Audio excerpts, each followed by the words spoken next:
Du coup, Fanny, comment tu te sentais au moment où tu t'es dit vas-y, je vais me lancer en freelance? Est-ce que c'était quelque chose de facile pour toi ou pas? Alors, déjà, je suis allée chercher dans mes archives quand c'était, donc c'était en 2022, c'est-à-dire il y a à peine 2 ans et j'ai l'impression d'être, là depuis 10 ans tellement il s'est passé des trucs depuis. On va commencer par poser les bases.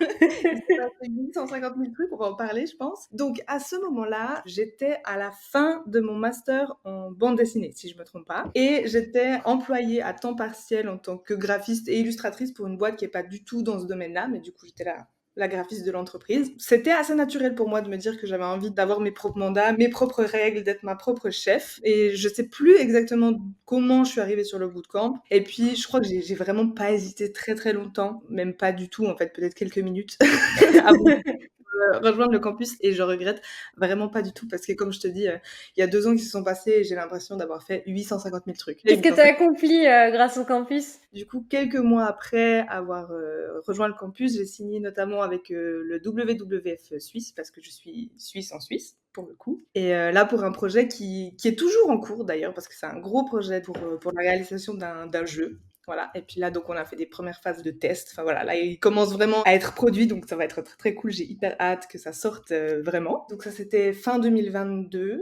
Ensuite, j'ai fait notamment le Inktober, le challenge Inktober. Il s'agit de publier un dessin par jour pendant tout le mois d'octobre. J'avais initié dans le campus, j'avais dit, hey, il y a d'autres illustrateurs et illustratrices qui ont envie de faire ça ensemble. Et il y avait quelques personnes qui avaient répondu présentes et du coup, on s'était bien tenu les coudes, c'était hyper bien. Ouais, vous aviez fait un équipage du coup. Exactement, on avait fait un équipage pour se motiver toutes les semaines et c'était vraiment bienvenu pour le coup de faire ça. Et donc là, j'avais fait une série de 31 dessins de bande dessinée qui racontaient l'histoire de la jeunesse des sirènes parce que je pense que par la suite de ce que je vais raconter, vous allez comprendre que moi, je suis une passionnée de l'eau, du monde de l'eau et des sirènes. Les prémices de tout ça. Et puis suite à ça, bah, du coup, j'ai eu aussi notamment des mandats en fait de personnes qui sont dans l'univers de l'eau. Et En fait, là, pour repréciser, finalement, ton Inktober, tu l'avais pris comme un projet clé un petit peu. ouais, c'est ça. J'avais pas du tout d'attente particulière par rapport à ça, à part de me challenger moi pour voir si j'arrivais à poster pendant tous les jours du mois d'octobre quelque chose. Et puis bah, ça a été le cas et j'étais très très fière de mes dessins. D'ailleurs, j'en vends encore régulièrement aussi de ces Ah ouais, illustrations-là. Le fait que j'ai trop bien. imprimé, ouais, elles ont beaucoup de succès, donc ça c'est très très cool aussi pour moi. Et puis bah, ça m'a construit aussi un joli portfolio pour le coup d'avoir 31 illus. Et ensuite en 2023, j'ai rejoint notamment 2 collectifs de bande dessinée et d'illustration en Suisse. Grâce à ce biais, ce réseau-là, j'ai été repérée par un festival en Uruguay, donc ça c'est en Amérique du Sud. Ils m'ont trouvé sur le site internet du collectif et ils m'ont envoyé un petit mail pour me dire est-ce que tu veux venir représenter ton pays, la Suisse, à notre festival c'était l'été passé. Et d'abord quand j'ai reçu le mail, j'étais là merde, c'est pas possible, genre c'est un spam, enfin tu sais, des trucs, des faux trucs, j'ai dit c'est pas possible. Et en même temps je me disais mais tu sais, c'est pas comme s'ils me demandaient de l'argent ou un truc scam. Et du coup, j'ai écrit à l'ambassade de Suisse en Uruguay pour dire bonjour, on m'a écrit de votre part que vous, voilà, en partenariat avec ce festival, vous voulez m'inviter. Ils m'ont répondu oui, oui, c'est vrai. Pourquoi vous ne croyez pas? Et je là, mince, mince. Après, j'étais un petit peu stressée. Et là aussi, le campus m'a bien aidée parce que j'ai fait part de mes petites appréhensions. Bonjour le petit syndrome de l'imposteur.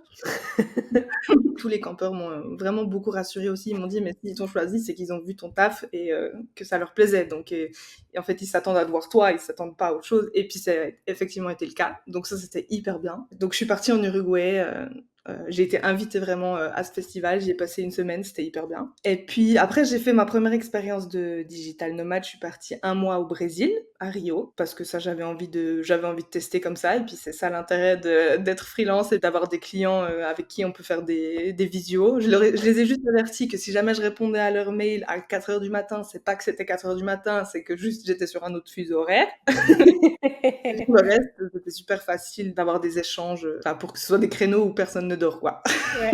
Ensuite, début 2024, j'ai eu une expo avec un des collectifs au Parc des Bastions à Genève, qui est un des plus grands parcs de la ville. Et du coup, c'était une expo où on avait nos illustrations qui étaient imprimées en énorme pendant un mois dans le parc. C'était hyper bien. D'ailleurs, elles vont être réexposées en septembre. Trop génial. Quoi Et qu'est-ce que d'autre? tu fais en ce moment, Fanny? En ce moment, je suis une sirène qui dessine. J'ai obtenu une résidence artistique qui me permet de développer un projet clé et pour lequel je suis payée l'équivalent de plus de 8 000 €, donc c'est plutôt cool. Mon projet clé du moment, c'est de trouver la recette d'une peinture qui va me permettre d'aller faire des toiles sous l'eau parce que je suis aussi monitrice de plongée en plus de tout ça.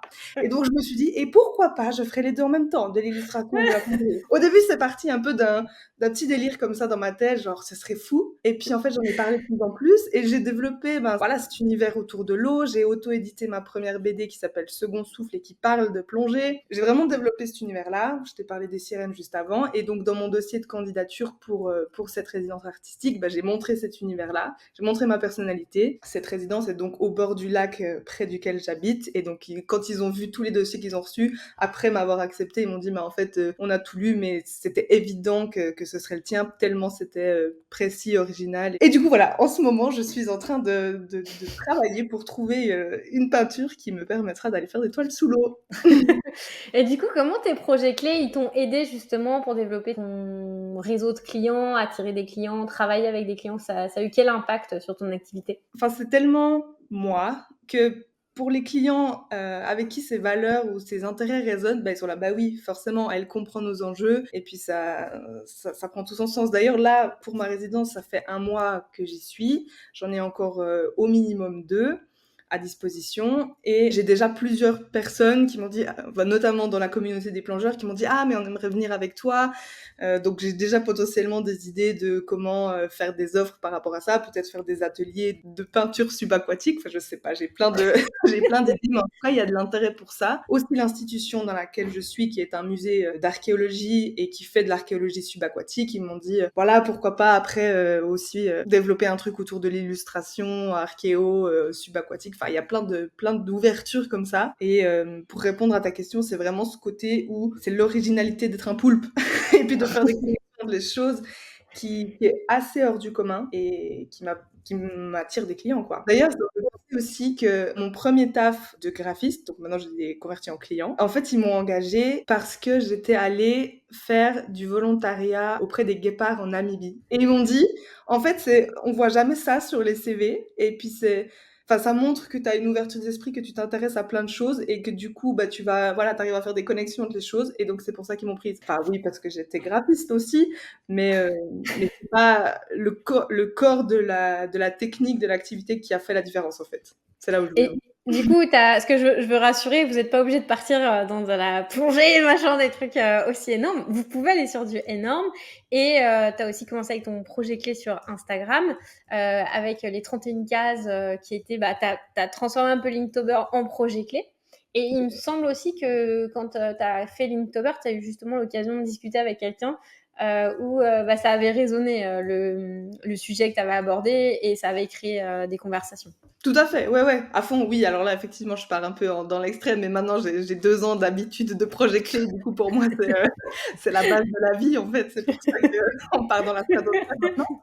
Mais effectivement, d'ailleurs, j'ai même encore un mandat qui commencera pour la rentrée, enfin mi-août, quoi, d'une personne qui suit mes publications sur Instagram et puis qui aime beaucoup mon univers, ce dont je parle et qui m'a demandé du coup d'intervenir. Pour le coup, c'est dans une école, donc ce sera sur toute l'année aussi, donc ça va être chouette. Mais c'est pas dû au fait que voilà, je forcément des trucs de la plongée et de la peinture. Trop bien, moi je trouve ça génial que tu aies développé, tu vois, de petits projets clés à ça devient de plus en plus, ça prend de plus en plus d'ampleur. Ouais. Et comment le campus ça a pu t'aider dans toute ta démarche pour justement développer ton activité?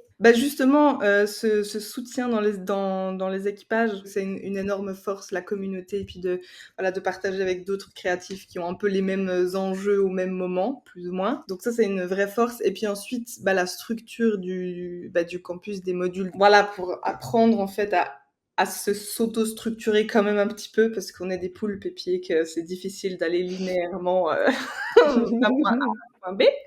Et du coup, de savoir comment structurer et puis amener son offre pour qu'elle soit claire, compréhensible par son potentiel client ou c'est les personnes qui nous suivent, quoi. D'avoir ce cadre d'entreprise, en fait. Et du Donc, coup, toi, t'avais hésité au niveau de l'investissement? je me souviens que le jour où les inscriptions ont été ouvertes, bah, je me suis inscrite là, et assez rapidement. Enfin, j'ai pas tergiversé trop longtemps. Et tu dirais quoi à quelqu'un qui hésite justement à se lancer en freelance et à rejoindre le campus? Ben, je lui dirais que d'investir en soi, c'est le meilleur investissement qu'on puisse faire, et puis surtout en un mandat, c'était rentabilisé. Comme il y a eu plein de mandats après, j'ai fait le petit calcul avant. Voilà, j'avais eu mon premier CA en 2022. En 2023, j'allais doubler, et puis là, en 2024, fin juin, donc pile le milieu d'année, je me suis dit: «Ah bah, j'ai fait le CA de 2023». Donc voilà. Voilà. Donc bon. Trop bien. Et du coup, maintenant, Fanny, elle est membre. Elle vous accompagne en tant que coach et mentor sur le campus. Donc, on les appelle les Poulp Masters. C'est pas pour rien parce que justement, ça part en mode poulpe et elles sont là pour vous aider avec Marjolaine à vous accompagner sur vos projets. Donc, maintenant, tu es aussi de l'autre côté pour essayer d'aider les autres membres à développer leurs projets, à développer leurs compétences et tout en entrepreneuriat. Du coup, cette nouvelle corde à ton arc, ça t'apporte quoi? Bah, c'était aussi un nouveau défi quand même pour moi, où bah, alors faire de la pédagogie entre guillemets, ça fait longtemps que j'en fais. J'ai aussi enseigné la musique, et puis j'ai voilà, dans le monde de la bande dessinée, mais c'est quand même un domaine un petit peu différent. Puis c'est pas vraiment de la pédagogie, c'est vraiment voilà, de l'accompagnement, et puis d'avoir un peu un recul sur l'expérience de l'autre personne. Donc un challenge quand même, une nouvelle bah, corde à développer, mais c'est super intéressant d'échanger. Puis surtout, je remarque que bah, à chaque fois, ces échanges, ça fait énormément fructifier l'activité de la personne, mais aussi pour moi.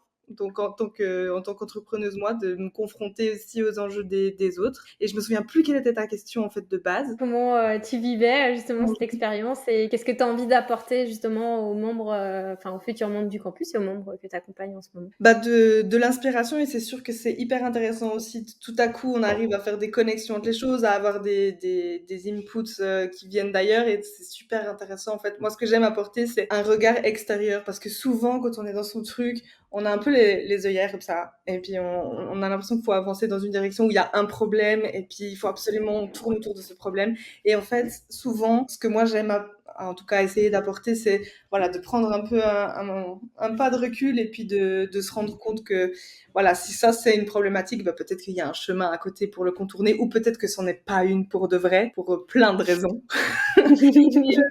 Et c'est ça que j'aime vraiment dans nos échanges avec les campeurs, dans mon rôle de Poulp Master. Trop cool. Merci Fanny pour ton partage, c'est vraiment génial.